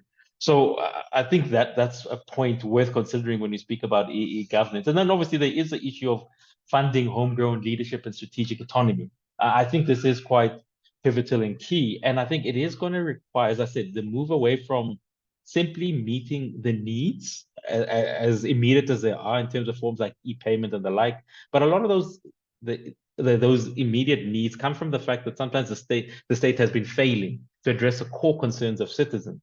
So where I really probably want to see e-governance go towards is the idea of how do we find those local gems of individuals and entrepreneurs who've got these great ideas, which are going to be able to, not in the immediate term, but with greater investment, tackle the issue of unemployment. And how do we kind of find a balance that says, let's invest in those ideas which might seem loss-making at the beginning, but eventually we might see a sustained economic growth from them. And I think this is where not enough discussion has been happening. Or let me put it differently, it seems to be the domain of the private sector in terms of funding key infrastructure and ideas about commerce or e-commerce, but not enough is being done, I think, from the governmental perspective. And this maybe speaks to the fact that maybe a lot of our political elites and also government are manned or womaned by individuals that are not fully cognizant of the fact that Africa needs to move from being mere consumers to creators of digital products and the digital economy. So that is a point that sort of does worry me a bit. And Kiema, and part of this worrying is, look, the limited and uneven digital infrastructure, institutional capacity, which I think a previous speaker spoke about, that we do need to also start looking at how institutions of higher learning and even primary schools and secondary schools are actually interpreting the idea of digitalization. If we simply continue to believe that the models that we have are going to allow us to really become core content creators in this digital economy, I think we're a bit behind. I think this thing starts at educational level, and we need to probably have a whole of overhaul of the structure and system. But as I probably move towards closure, there is also the issue I call guarding against the dangers of foreign dependency. If you look at the loss of data sovereignty and the fact that, look, when you have your Googles, when you have those types of entities here, because I think everybody always rushes towards the Chinese, but I think I view everybody that's not from the continent with a bit of trepidation, because in this new era, the polycrisis era, or what I term the era of Schumpeter's issue of creative, what I term political creative destruction, I think we do need to be a bit more wary of the fact that data is not neutral. If somebody is owning your data and you do not own it as a country or citizens, you are behind the curve and you're simply going to be a tool to be used. And I think our governments do need to come up to speed with this to find means and ways. But as I said, this means and ways can only come when real alternatives from the continent to entities such as YouTube and Google and Microsoft come to the fore. If we do not have those, we're perpetually going to be stuck in this new cycle of the dependency of the West in a different way. And the West, and yes, and even the Chinese with DeepSeek and the like, it kind of shows you that if you're not aiming to use e-governance to jumpstart your economy of the future, you're simply going to be behind the curve ball. And this is where we do need to look at who are we partnering with and why. Obviously, it'll be dependent upon country and region, but there does need to be an understanding that it cannot be that a country solely depends on one instrumentality of one region. If you have a Chinese let's say a supply of too much Chinese infrastructure and goods and content, I think you need to mix it up with others. We are at a point in time where you simply cannot say, listen, there is a good or a bad guy. The East or West, neither is good for the content, because we simply just puts us in a perpetual issue that we are mere consumers. And as I said, if you're simply a mere consumer of what is the next currency of the future, it's not really going to do you any good and well. So I think there is an issue which we do need to kind of start thinking about when you think about e-governance simply, and I'll close it off. How do our governments, the operating systems that our governments use, like I said, if you're still using Microsoft as a government, there is a problem which you need to really start problematizing around, which is to say that is not really the best way to go about doing it. Now, what the alternative is, and this goes back to the point, as I said, that the solutions, I think, need to come from Africa's higher education and also need to come from our citizens, because it cannot be in the next 30 or 40 years. We have a government which still has its servers, which still has its data being taken either back to Beijing or being taken back to Washington or Frankfurt or Paris. It needs to be here on the continent. And if we do need to find stopgap means and ways to say, listen, while we get there, we will be using these, it needs to be on the terms that we and our governments understand that is helping us. And with that, I'll just stop because I see my 10 minutes is up. Thank you so much, Professor, for that very insightful presentation. One thing that I've noted is you put a number of questions to the audience. You noted that while innovation is taking place in the continent, not all countries are innovating equally. Or you'll note that only the city centers are embracing innovations, while the rural areas, which host a majority of our citizens, lag behind. In the continent of Africa, it is very common to go to the rural areas. You find there's no electricity, no internet, services are bad, constant power blackouts in the continent, and so on and so forth. While the cities are beaming with innovations across various centers, these rural areas have been left behind. And you will tell them something and they'll like ask you, what is that? You know, if you ask an old person if they know what internet is, they will tell you they don't know what internet is. And that is something that has been there. And it can really improve their, it can improve their life when they embrace digitalization. So the most important question that I think you put across is, how can we bring on board those countries that have left behind, or those areas within our various countries that have been left behind, while ensuring that there's equal development across these regions. And also, you have noted that it is important to utilize high institutions of learning to ensure that we empower them to bring solutions in the continent and in our countries. While there are so many learning institutions in the continent, how can we now harness and ensure that we empower these institutions to bring solutions, to ensure that they become innovators, and we support them, and not only look to the West for innovations and solutions to our continent. We should think locally and act globally as a continent to ensure that everyone has been brought on board and embraces innovation on the continent. So I want to thank you very much for that elaborate presentation. And now I take this opportunity I know we are excited to share our questions for these sessions. Now I take this opportunity to open up the session for questions and discussions going forward. Let me just look through the chat session.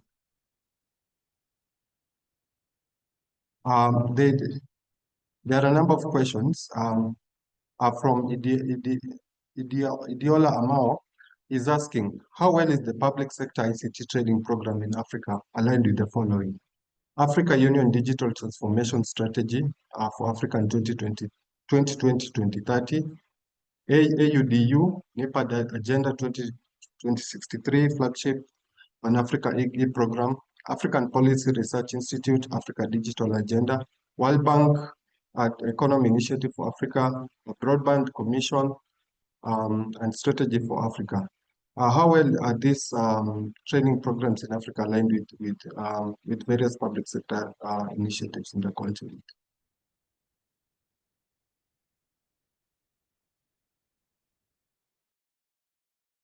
And also the question that we need to understand why most digital governments designs don't promote meaningful participation even when political commitments seems available.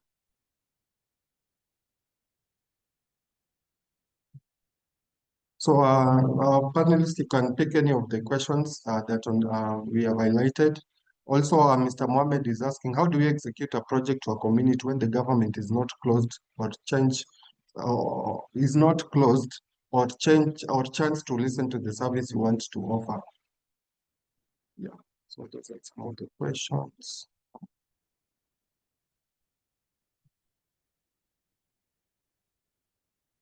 See. Hi, Clifford. Hi. I think I can maybe answer the one on how citizen engagement can serve as a catalyst for good governance. And I think that from a governance perspective, we want to see active citizenry, and active citizenry in the daily governance matters.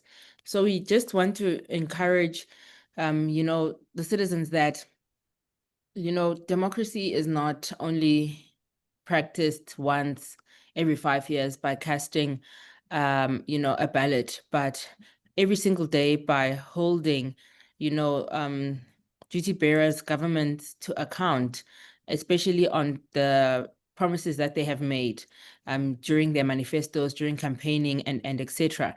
And citizen engagement involves knowing the right channels that you can use to hold governments to account, whether it's at the local level, at a provincial level, or at a national level, which may differ in terms of terminology depending on which parts of Africa you're in. Some states refer to county government and etc. But with the different levels of government, there are channels that citizens can use to hold governments to account. And in the absence of those, then there is always the ability to create, invited spaces, whether it is in person or virtually, just to mobilize and have discussions and be able to then put the outcomes of those discussions forward. Citizens have the right to engage. Citizens have the right to informed decision making, and the right to participate in decision making, depending on which level of government that is. So that's exactly how citizens can act as a catalyst for good governance. They are actually not just a catalyst of good governance. They are a part of good governance. Their ability to hold governments to account speaks to the accountability aspect, and their ability to call for transparency in government processes is also a part of good governance. So citizens do serve as a major contributor to good governance from the grassroots perspective. And I hope I'm answering your question, Justina. Thank you. I think France also had a hand up. Yes, thanks. Excellent answer, Chrissy, and I would like to build on that. Just one remark to the moderator. There's a few questions that have moved from being open to being answered, because I've typed in a few, and I think Chrissy also answered some of the question in written form, but that doesn't mean that it's the only valid answer. Of course, there's more than one answer valid to the question. So there's a few additional interesting questions in the answered section there. So under which preconditions does e-governance really contribute, or is a catalyst towards good governance, more transparency, less corruption, and so on and so on? There's a few preconditions. Chrissy mentioned a very important one, which is the bottom-up approach. And indeed, civic tech or civil society organizations very often are a key enabler. And I'll provide you with an example from my home country. We've been having for decades a Freedom of Information Act, allowing citizens to request information, transparency about what the government is doing with the money, what is it doing with the infrastructure, and so on and so on. However, this has rarely been ever used until a civic tech organization came up. It's called Frag den Staat, Ask Your Government. And they opened up a website that makes this legislation, the Freedom of Information Act, makes it easy to use for the ordinary citizen. So that there's basically a team behind that website looking at how to file that request for information in the right way so that the government would respond. And the number of requests went up more than tenfold after that civil society organization came in there. So it's really an enabler. There needs to be demand from citizen to request that information. But at the same time, the enabler is also the question of the top-down side of the government. Is the government open to be responsive? Or is it just a token participation where whatever needs conveyed by the citizen are being ignored. So there needs to be a meaningful willingness of the government to open itself up, and at the same time there needs to be citizenry demanding. And from the examples I've seen, usually the best examples I've seen in the local government context of municipalities, where there's really a strong linkage and strong accountability between, for example, the mayor and his or her constituency, and where there's a strong need of very concrete, tangible things, where a citizen in some places I've even seen, in for example, Basel in Switzerland, I've seen citizens being part of the budget process for the local government and actually taking budgetary decisions by a citizen directly. So that's kind of like the highest possible level to achieve when it comes to citizen participation. But even when it's participation in the form of being well informed and having voices heard in some policy processes, that can even be very beneficial. Right. So much the answer from my side. Thank you. Thank you, Mr. Franz and Chrissy, for those responses. I see Mr. Eric Ibaya, your hand is up. You have the floor, please, to ask your question.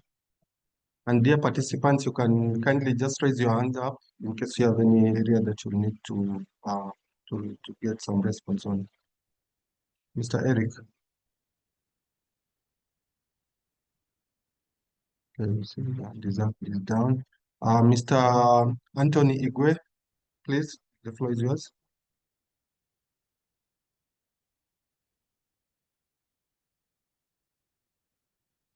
Igwe? Good morning, everyone from this side. Yes. Can you hear? Yes, we can hear you, please. Go ahead. Yes. Thank you. Okay, so thank you for this wonderful section. I really appreciate it. I really gained a lot. I want to ask a question. Here is my question. So, what is the international body doing in the aspect of making sure internet penetration goes through all the rural areas in Africa? Because that is actually slowing down development and all of that. So what are the international bodies doing in this regard, and how are they aligning it to make sure the locals will accept this and make sure it is implemented the way it has been planned to? Thank you. Okay, thank you for your question. Any other hand, please? Okay. Panelists, the question, I think we have all had the question on what role the international body is doing to ensure that internet connectivity has been spread across various regions in the country. Not only, I don't believe it's only for the international bodies to respond, but I think even various governments, what are various governments doing to ensure that there's equal connectivity of internet across various regions in the country, in our countries.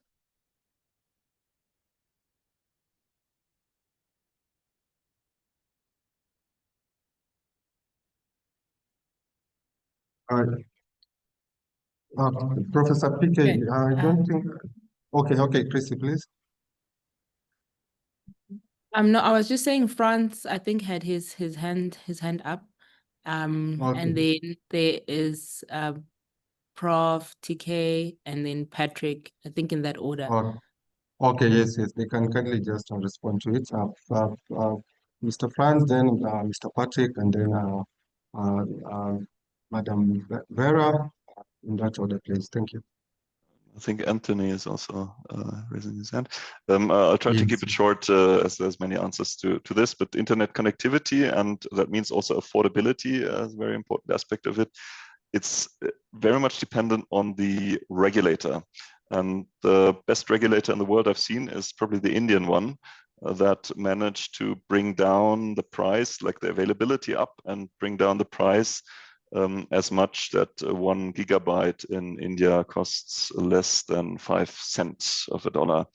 in India, and that's the result of a cutthroat competition market in telecommunications for a very large population. That's also part of the success factor, and a good investment environment into telecommunications. So India invited in a lot of telecom firms to come in and provided good investment environment. And then it pitched them against each other in competing for price. So that's the outcome that you see for very good connectivity in rural parts. And you see in some parts of Africa a similar trend. It's going in that direction, but not all the places indeed. Okay, thank you. Mr. Patrick, you have the floor, please.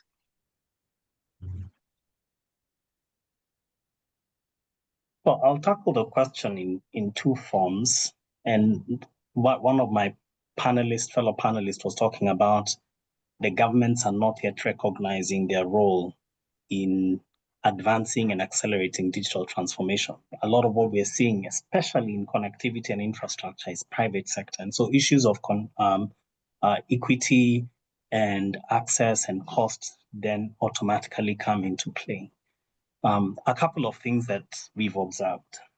One, of course, governments, and I'm not just talking about the international, I think we need to take greater ownership and see this as a critical next generation infrastructure and something that is necessary as a public good, similar to what we see roads and electricity and water. So depending on that, then we can change the narrative and change perspective in terms of who takes responsibility. That said, I think we've seen governments are being more and more creative in terms of how they are working towards the Universal Service Fund, for example, which is a portion of the telcos put together for purposes of extending access to areas that otherwise would not make the economic benefit for private sector. And these models are very interesting because they provide some level of equity, but they're not sufficient in the continent. The second one we've seen is what I'd say would be, and I think someone mentioned, for example, in Kenya, where you have hubs. So governments seeing this as something that is a public service and extending hubs to areas that otherwise would not have this connectivity. And in fact, these hubs are now becoming economic centers. Economic centers because young people can access virtual jobs, remote jobs, and they become economic centers, not just for access purposes.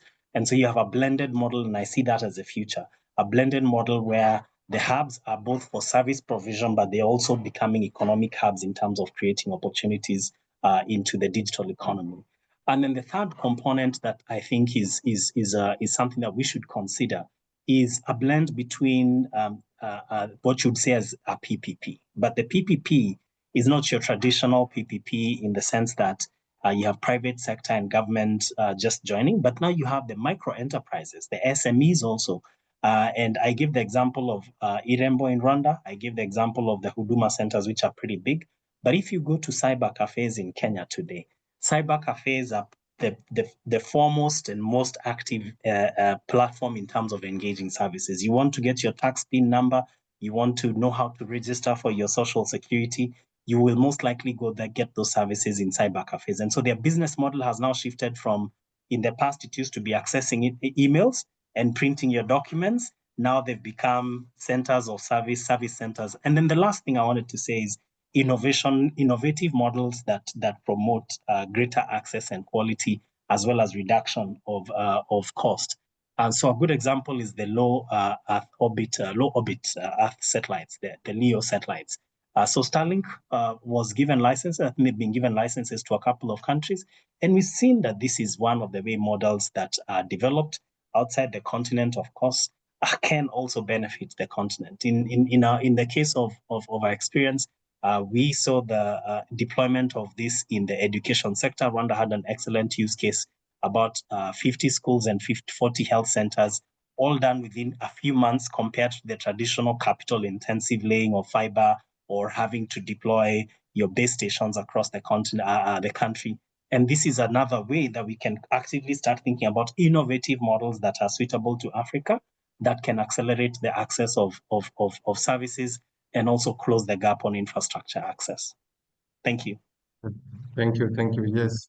Indeed, I want to highlight that the cybers have become very innovative. And in Kenya right now, they even help you apply for green cards if you want to go to, to the United States. So they have really become innovative. Thank you for that comment, sir. I now take this opportunity to invite Professor TK for his comments as well. Thank you. No issues there. No, I'll try and answer Justina Shivolo and also Sylvia's question about how can, because I think it almost comes together, how can citizen engagement serve as a catalyst for government? When I'm saying that sometimes our governments don't understand the value of this era we live in, is to say, when I do give training or speak to them, especially on scenarios, I tell them data is king and queen in the sense that in the past, a lot of policies were made from either emotions or sometimes, politicians visit the region, their hearts are touched and say, let's do something. And yet that something has no resonance to what the mass majority of citizens want, or most importantly, has no resonance with actually the budget of the region or the county or the province that they come from. Now, this is where the value of, I think, where governments do really need to understand when we say citizen engagement in relation to e-governance is it's actually making your processes and systems better. Because the beauty of it is, when the usual government processes of going through quarters, it's not real-time information, it's always retrospective. But if you're a government that actually values and can actually understand that when you allow citizens to engage on policy, when you allow them to engage on processes in real time, you are cutting out sometimes consultants, which is a good thing. Not always good. We must not be forgotten, but you're actually cutting out a lot of unnecessary costs. And where I say our governments, our governments are not quite understanding it, is it's that part that they're still thinking that this thing is this thing will come together in its own way. No, this is your ability to do, because my definition of governance is the ability to give and get citizens what they need at a quicker pace for their own self-development. And I think this is where our governments are not getting it. So when I think Justine properly says, how can citizen engagement serve as a catalyst? Justine is right in that it does, but unfortunately, the powers that be are so far behind the curve that they're still viewed as a threat. It's only a threat if you're an incompetent government. And unfortunately, we can't deny it on the continent. We've got many incompetent governments just hanging around. But those governments that understand what the continent should look like in the next 20 to 30 years are the ones that would understand that they can now be able to quicker speak to the citizens, more quickly address policy shortfalls. And Sylvia says, perhaps we need to understand why most digital government designs don't promote meaningful participation. And I think this kind of dovetails what I've just said, that those that fear or do not understand what these tools are usually the ones that are most incompetent. And I always use this far out example so that people kind of get it. The mistake people make when they look at the Chinese government is to say that it's an unresponsive government. Literature tells you otherwise. They are not trolling. Look at how the ecosystem of e-governance works. The whole purpose of it is to understand what could citizens do to topple us, one, and two, how do we make sure that it doesn't happen? Now, you might have your own political persuasions about whether that's negative or I always like, when it comes to such things, I'm agnostic. It's the issues of citizens need to sort it out for themselves. But from a policy perspective, what I view is to say they are actually asking the right questions to say, what can we do better to make sure our citizens get a better result? And I think that's why I say the governments on the continent who are most incompetent, unfortunately, are the ones that are not going to take us into the future. And those are the ones we need to quickly get rid of. Because the ones that understand what this tool is, the ability, as I said, to get real-time data into rural areas. Because my concern is, while I like seeing that that young people are using these new mobile data sets, the question I always ask is, what do we use them for? Right? For you to spend 5 or 7 hours on YouTube, could be educational, could not be educational. Instagram and those things, right? But when I go to those other countries, the key question they're doing is commerce. How can I turn this into a commerce platform? And so and Africa does have a concentrated oligopolies, right? So we should be actually empowering them to say, how do we get these young people to say, looking at the structure of this entity or this company or this private sector, how do I understand how they work such that I can undercut them? Because that's the future. E-commerce needs to be, how do you provide the service at a better scale? And I think I've always remember the example in Nigeria that they were selling off agricultural, cows and milk digitally. I could buy my version of the cow here in South Africa in Nigeria for purposes of commerce. So that's where I want us, and I'd like maybe a younger people. That's why I said the education sector needs to also catch a wake-up call to say, how do we empower this to happen? Because as I said, I don't believe all our answers are in Washington and Silicon Valley. There is enough ingenuity on the continent. What's missing is the ability for our governments to plug in, for finance to come in, and for these opportunities to roll out. Thank you so much, Prof, for that. I think you have highlighted the importance of having citizen engagement, making systems work to better serve the people. The people are the most important aspect of a nation. If they are satisfied and services are being offered to them, they would be happy. But if systems are failing and they're not working, they'll be disappointed, and of course, they will forever keep on complaining. And that is even what leads to public distrust.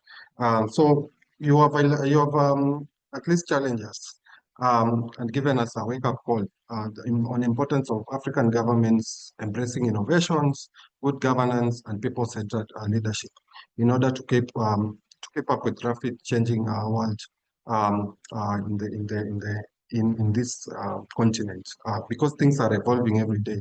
And if you're not able to take advantage of the various changes and the various tools that we have, then we'll be left behind. I don't think I've left out any question. If that is not the case, I want to sincerely thank each and every one of you, the panelists, and even the questions that you have shared in ensuring that this session has been very enriching and eye-opening to each and every one of us. I thank you, and I hope that each and every one of us. Oh, I see Madam Vera has raised her hand. Kindly, please go ahead before we close. Thank you very much, Clifford. I think I had been trying to respond to the questions that have been put there about the ICT, the capacities. And maybe just a quick one. It seems like a lot of the things that are being highlighted tend to be, if you look through the documents, the question by Abilola, the different documents that he's mentioning, the different strategies, we find that many of them tend to overlap in the areas of competence that are mentioned. So you'll find one document has almost the same which means that it's something that is not only persistent, but that has been recognized across.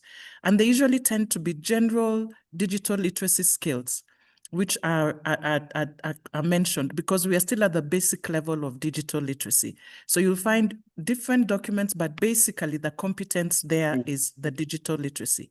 You also have another, which is very common, the UNESCO competency framework for the public service, which you find covers most of those skills that are mentioned and usually tends to be the baseline for building competencies within the public service. But at the same time, you also have specific technical skills that are mentioned for emerging technologies and things that we need to do to upskill our public service and generally in the country, not just the public service, for areas that are important for us to be able to implement that. And then, of course, there are the leadership skills. So there are different things that are mentioned, and those are general.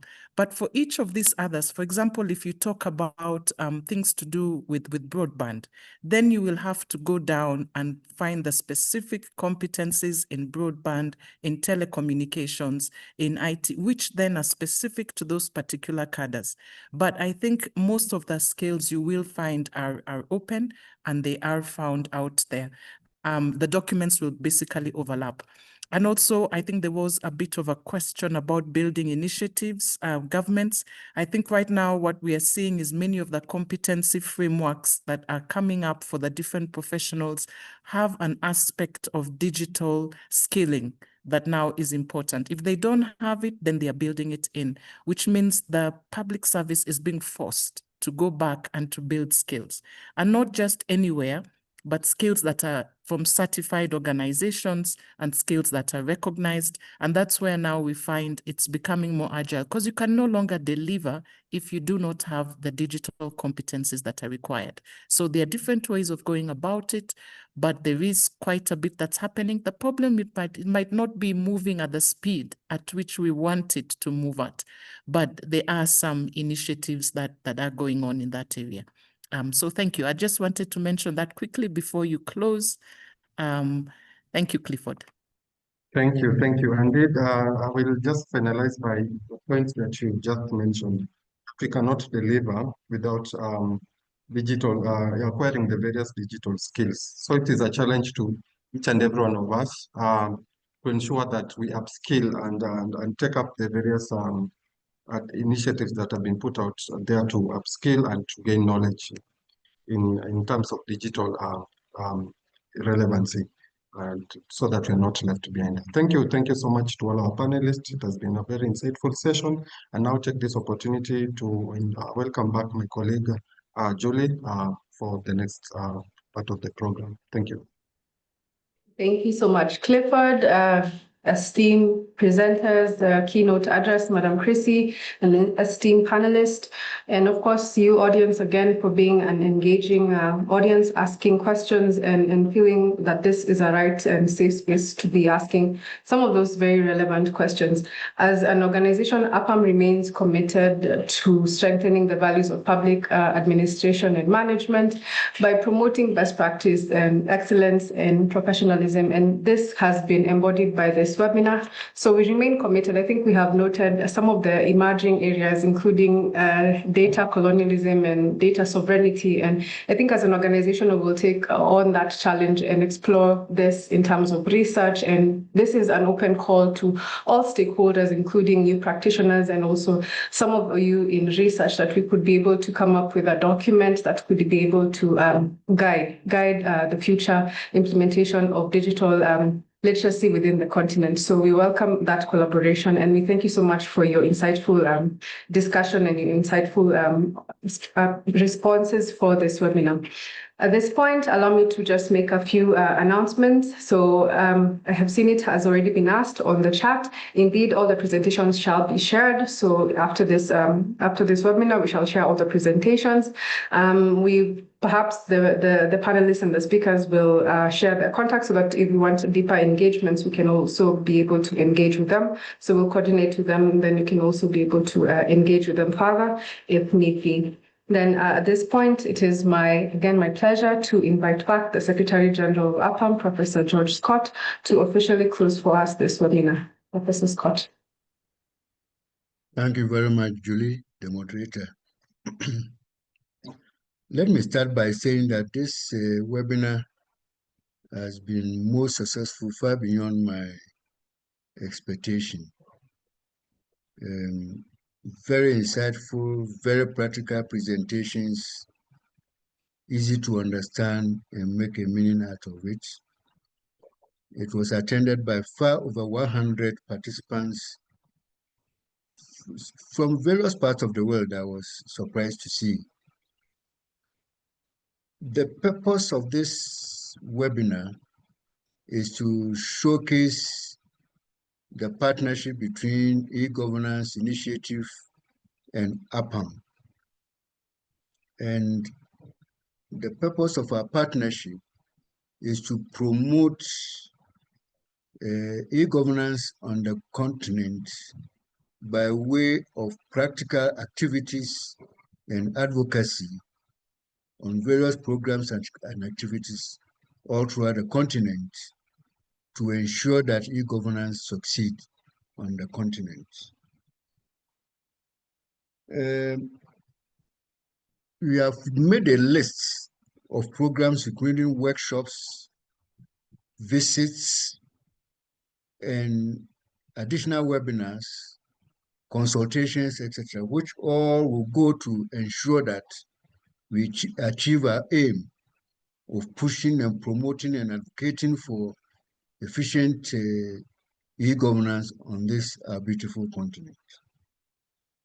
Let me say that I thank Dr. Adenika Adeyemi the Director General of e-Governance Initiative and his team for pushing for the initiative of partnership and a subsequent MOU between APAM and e-Governance Africa. But most importantly, let me thank the wonderful speakers for this webinar.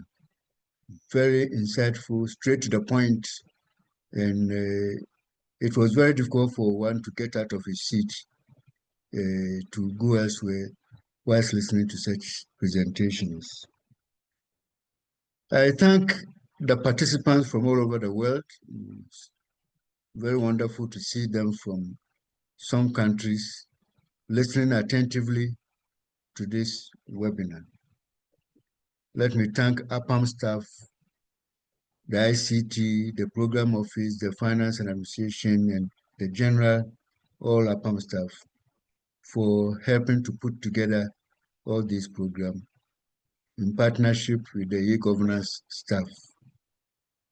At this point, I would advise that let us all continue to look around on webinar programs, on APAM websites and websites of e-governance to see the list of oncoming and upcoming programs which we have made to ensure that e-governance succeeds on this continent.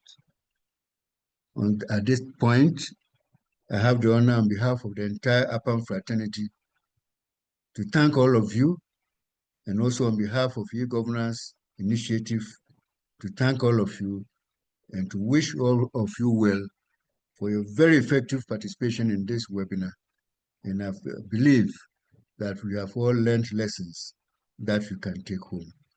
Thank you and wish all of you the best. At this point, I have the honor to bring this webinar to a close.